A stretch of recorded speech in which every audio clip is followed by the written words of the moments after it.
Pues 20 son muchas, 20 iniciativas de reforma a la Constitución, 20 que requerirán 2/3 partes en la Cámara de Diputados. En el Senado, Morena y sus aliados no tienen ese número de votos en ninguna de las dos cámaras. Estamos a 4 meses de la elección presidencial. ¿Cómo juegan en este ajedrez, en este cóctel, las iniciativas enviadas hoy por el presidente López Obrador? Sergio Sarmiento. Sergio, ¿cómo estás? Siempre es un gusto. Qué gusto, muy buenas noches. Alberto Beñé. Manuel, buenas noches, muchas gracias. Rogelio Rodríguez Garduño, ¿cómo estás, Rogelio? Un gusto, Manuel. Gracias por estar acá. ¿Qué es esto, Sergio? Son muchas iniciativas. Sí, ni siquiera hay intención de que se pasen las iniciativas. De hecho, en algunos casos, algunas de las iniciativas ya están en la Constitución, como este asunto de considerar como a los pueblos indígenas y afromexicanos como entes públicos para que se les consulte antes de tomar decisiones. Ya está en la Constitución, ya se hace, y de hecho la Suprema Corte constantemente echa para atrás leyes que se hacen sin estas consultas. Está también el derecho a la salud, y dice el presidente pues que habrá servicios de salud gratuitos para todo el mundo, pero no explica por qué millones de familias se han quedado sin servicios de salud en este sexenio. En fin, el presidente claramente ni siquiera se ha puesto a pensar en lo que está proponiendo. Algunas de las medidas son pues ciertamente discrepantes. En la misma iniciativa, por ejemplo, busca prohibir los vapeadores y el fentanilo, además sin considerar los usos médicos que tiene el fentanilo, que son absolutamente indispensables. Me da la impresión de que lo único que está buscando el presidente es votos para las elecciones del próximo 2 de junio.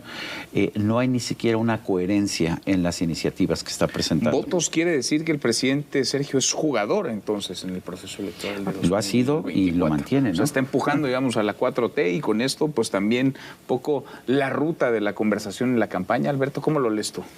No son muchas las lecturas e interpretaciones que se pueden dar a esto. Coincido enteramente con Sergio. El presidente sabe que no cuenta con la mayoría para aprobarlas, y lo que hace con esto es pues meterse de lleno en la campaña. Ese es el propósito. Si nos vamos, digamos, a la intención táctica, estratégica de presentar este gran paquete de 20 reformas a estas alturas de su gobierno. Es absolutamente inusual que un presidente lance reformas de tal envergadura cuando le quedan unos cuantos meses para que termine su mandato. Son López Portillo.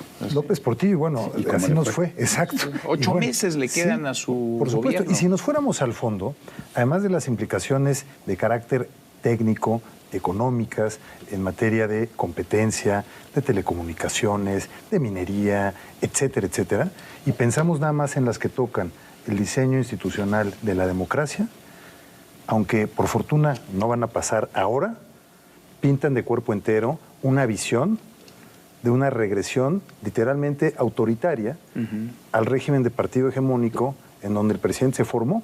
Y entonces me parece lo decía el propio presidente a propósito del tema eléctrico. Claro, invocó regresar al presidente a López Mateos 60 dijo años que el atrás. modelo de 60 años serviría en materia eléctrica cuando el mundo ha cambiado por completo en materia de energía. Creo que algo cambió en 60 años, ¿no? El planeta, yo creo que algo, pero está el tema judicial, no hay mayor sorpresa, no tendría que haber tampoco demasiado sorprendidos. El presidente ya lo había anunciado, quiere que ministros, que magistrados, que jueces sean elegidos por el voto popular, quiere desaparecer los órganos autónomos, es decir, hay mucho de lo que ya le hemos escuchado al presidente.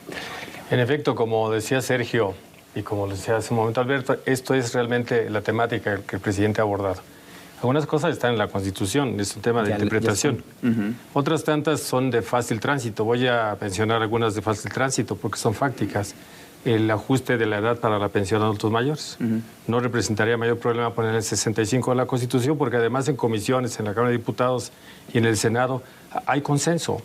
Realmente es un tema quizá de cerrar acuerdos. Algunas son de cerrar acuerdos. Algunas de las cosas que nos presentamos... El salario mínimo, por ejemplo, que esté por arriba de la inflación. Que esté por arriba de la inflación. Quizá los programas sociales que no los van a rebatir en este momento ninguno de sus adversarios o de quienes competirán. Los grandes temas están en otros lados. Están en el tema de la reforma del Poder Judicial, efectivamente. El tema de la inscripción de la Guardia Nacional a la Sedena. Que esa película ya la vimos. Ya la vimos y no pasa porque es revisar el 129 de la Constitución. O sea, las Fuerzas Armadas haciendo labores de autoridad en tiempos de paz. El 129 de la Constitución dice, en tiempos de paz no tendrán más autoridad que la referida estrictamente a la disciplina militar. Pero quiero ir brevemente, porque está apretadísimo, al tema de la reforma del Poder Judicial. Realmente no es ir a la urna como nos lo platica el presidente. Hoy ya tenemos a la vista la reforma, ya nos la había anticipado, es que salgan 10 de él, en la presidencia de la República, 10 candidatos, que salgan 10 más de la Corte, una Corte que estará hecha chura, y que salgan 5 de cada Cámara, 10 más, para que después ellos son los que vayan a la urna. Es complicarnos la vida, porque en realidad serán de facto electos por los partidos y por el poder, y se desgastarán en una elección, pero además los jueces y magistrados son muchísimos. Y algunos o se enferman, no tienen licencia, o fallecen, no tienen faltas, y que vamos a hacer una elección cada vez extraordinaria, vamos a estar viviendo... No la pasaríamos en elecciones. Pero un tema, Manuel. El presidente refleja en las reformas, ya revisando algunas, refleja algún grado de enfrentamiento con el Poder Judicial, por ejemplo. Dice, no suspensiones provisionales en amparo o en acciones de inconstitucionalidad. Entonces, la reforma tiene sus complicaciones o tiene sus puntos finos. Y esto significa que los jueces que ahora otorgan suspensiones provisionales con efectos generales, lo que no debía ser, esto es una realidad. Y la propia Corte que ha otorgado suspensiones provisionales en controversias cuando no debía ser, el presidente dice, hagamos una reforma constitucional. A un gran mal, un mal mayor. Entonces va a apoderarse de la voluntad de los jueces. Es un tema gravísimo. El tema de las pensiones es un tema que no le van a discutir los partidos, ni el PAN ni el PRI, pero ¿de dónde va a salir el dinero? Pero que sí hay que discutir. ¿Pero sí de dónde? ¿De dónde? Vamos a empezar. El presidente dice, voy a poner 64,000, si no mal recuerdo, 64,169 millones de pesos de capital semilla para financiar pensiones al 100%. Miente por varias partes. Uno, 64,000 millones de pesos no es nada para un sistema de pensiones que actualmente el que tenemos es de 6 billones, millones de pesos. Es una gotita de agua, no significa nada esos 64,000 millones de pesos. Pero cuando te pones a ver, una cosa es lo que dice el presidente y otra cosa es lo que está en la iniciativa. Sí, al 100%, pero topado al salario promedio del Instituto Mexicano del Seguro Social en estos momentos. O sea, 100%, pero tu máximo son nada más 17,000 pesos. El 100% de 17,000 pesos. Eso es. O sea, también en eso hay un engaño, porque sí, no es el 100%. En ese sentido, quizás sea más fácil de financiar, pero sigue siendo un problema financiero. ¿Cómo lo vas a pagar? Eso ya no suena tan atractivo para el electorado. Otras medidas. Que estaba entendiendo otra cosa. Todos los lugares del país que tengan escasez de agua, no habrá permisos más que de agua de uso doméstico. ¿De verdad el país está listo para eliminar toda la actividad agropecuaria e industrial en 2/3 partes del territorio nacional? ¿Vas a dejar realmente, vas a prohibir la actividad industrial en Monterrey, en Coahuila, en Sonora, en Baja California? ¿De verdad vas a hacer eso? Pues sí, parece inviable. Ahora, la estampa, como es muy difícil entrar a cada una de tantas reformas, creo que han apuntado Rogelio y Sergio aspectos muy importantes. Ahora es parte del juego, ¿no? Tenernos hablando de 20 iniciativas a pedazos. Yo por eso quisiera volver. Ahora, hay un punto en el que tú sabes perfectamente bien. Tú luchaste como todas las fuerzas progresistas de este país porque hubiera representación proporcional, y el presidente con una goma de borrar dice no. La quiere borrar. Por supuesto. Cuando la iniciativa anterior quería que Sergio es importantísimo porque justamente refleja esta concepción que tiene de un partido político dominando todo el escenario. Es decir, no quiere representación proporcional de minorías, nunca le han gustado las minorías en ningún frente, le molestan las causas específicas de grupos minoritarios, etc. Lo que me parece inquietante, y habría que cuestionarlo frontalmente, es como, al más puro estilo, como una estampa del priismo de los 60s y los 70s, salen 23 gobernadores de Morena y aliados a pronunciarse en respaldo absoluto, incondicional, a las propuestas de reforma del presidente. Prácticamente a la par de que las estaba presentando y no las conocía. Claro, la cargada. Y la que debiera estar más inquieta con este comportamiento del presidente sería Claudia Sheinbaum. Es decir, la está borrando, anulando. Es un paquete que la anula y la trasciende a la vez. Pero ella ya se pronunció también a favor de las reformas. Eso es lo que nos propone Claudia Sheinbaum. Comparte esas reformas, esa regresión democrática, comparte que sigue la militarización del país, comparte esa irresponsabilidad en materia financiera. Habría que preguntarse. Pues parece que sí, o que no tiene otro camino en este momento. parece que en la 4T no hay otro camino. Están los gobernadores, todos van a votar, ya sabemos cómo van a votar. Claro. Todos van a votar sin haber leído o leyéndolo incluso, estando de acuerdo o en desacuerdo, van a votar como les diga que voten. En comisiones seguramente van a pasar. Cuando lleguen al pleno, algunas de ellas se discutirán. Ahí estará capturada la agenda política. Las 20 en este... Ahí estará capturada. O las tendrán ahí hasta que en este periodo. Las van a tener, yo creo, durante el periodo electoral, con la idea de que a partir del 1 de septiembre tendrán mayoría calificada en las dos cámaras del Congreso, porque esa es la apuesta, es una apuesta electoral. El presidente está haciendo lo que está haciendo Donald Trump, son hermanos gemelos en Estados Unidos. El presidente Donald Trump está rechazando una propuesta de cierre de la frontera que le está ofreciendo Joe Biden, pero no la quiere aceptar por razones políticas. Lo mismo está haciendo el presidente. No tiene ninguna intención de que eso se vote ahora y que le vuelvan a derrotar las iniciativas. No, él quiere esperarse, tener esta mayoría calificada, que en realidad en el sistema que tenemos nosotros es muy difícil de obtener, pero pues él se siente como Nayib Bukele y piensa que obtendrá el 85% de los votos. ¿Y qué se van a aventar 20 parlamentos abiertos para discutir 20 iniciativas de reforma? Me parece que ya les marcó la agenda y que habrán de hacer ahí, honrar la instrucción presidencial, así ha sido. Pero un tema que yo quiero poner en la mesa, hoy es 5 de febrero. Sí. Hoy celebramos la Constitución de 17, por cierto, la vigente de 57. Y la de 57. Y la de 57, que es la que está vigente, por cierto. En este día deberíamos nosotros considerar que no son coyunturas como se reforma una Constitución. No son los caprichos de alguien o las ocurrencias. Citó a Juárez hoy el presidente. Debería ser, la Constitución son grandes lineamientos de política. No son coyunturas o caprichos temporales o enfrentamientos. Prohibir a los toros. Prohibir el maltrato animal, enmascarar el tema. Prohíbes el maltrato. Eso está hecho para prohibir a los toros, no hay ninguna duda. ¿Tú crees que van a prohibir el consumo de carne de res o el consumo de aves que estén enjauladas? Por supuesto que no. Van a prohibir los toros. De eso se trata. Y querer poner ese tipo de medidas a nivel constitucional me parece absurdo, es una ocurrencia. Sí, es una ocurrencia y lo que sí creo es que va a haber un desgaste.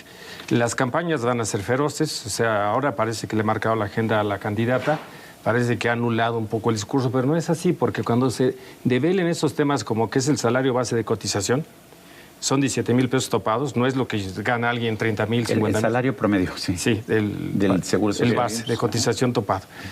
Cuando se den cuenta que el tema de las pensiones, los fondos van a venir de otros dineros, cuando veamos esas amenazas al desempleo de los órganos constitucionalmente autónomos que van a desaparecer, a reubicar, etcétera, eso van a costar votos. Entonces el cambio del discurso de la candidata Sheinbaum tendría que ser en el sentido de decir, hey, lo pensaremos. ¿Tú crees que Claudia Sheinbaum puede ir en contrasentido en alguna de las 20 iniciativas del presidente? En la parte última de la campaña esto se va a poner difícil. Yo creo que Claudia no va a cambiar su posición hasta que sea presidenta. Ahí sí veremos cuál es su temple. Ahí sí veremos si realmente se atreve a enfrentarse a su creador. Pues sí, porque, a ver, es demasiado, es mucho ruido, es decir, es echar demasiados ingredientes en la licuadora de 2024 cuando estamos, insisto, a 4 meses de la elección. Ya nos acostumbramos desde estas precampañas anticipadísimas que llevan pues prácticamente desde el 21 que el presidente destapó a sus corcholatas, pues ya nos acostumbramos a la violación sistemática de la ley electoral. Podemos estar de acuerdo o no, hay muchas cosas que yo critico, compartimos críticas a la legislación electoral, pero es la legislación electoral vigente la que tenemos que observar. El presidente lo que está haciendo con este paquete es burlar todas las restricciones que tiene el titular del Poder Ejecutivo para participar en la contienda y meterse de lleno en la campaña electoral, porque se va a dedicar sistemáticamente a promover sus reformas y dirá pues que ese no es ningún acto electoral. O sea, las reformas son de facto las propuestas de campaña de la 4T. Es el proyecto de nación, Sheinbaum. Pero el de 2017 por lo menos era más equilibrado. Se hizo con participación de empresarios, de académicos. Esto es el proyecto de nación para Claudia, hecho por el presidente López Obrador. Y con esa bandera estará de lleno en la campaña. Está escribiendo las propuestas de campaña. Pero además le está allanando, o pretende allanarle estos escollos que ha encontrado con la Corte, con los criterios de la Corte.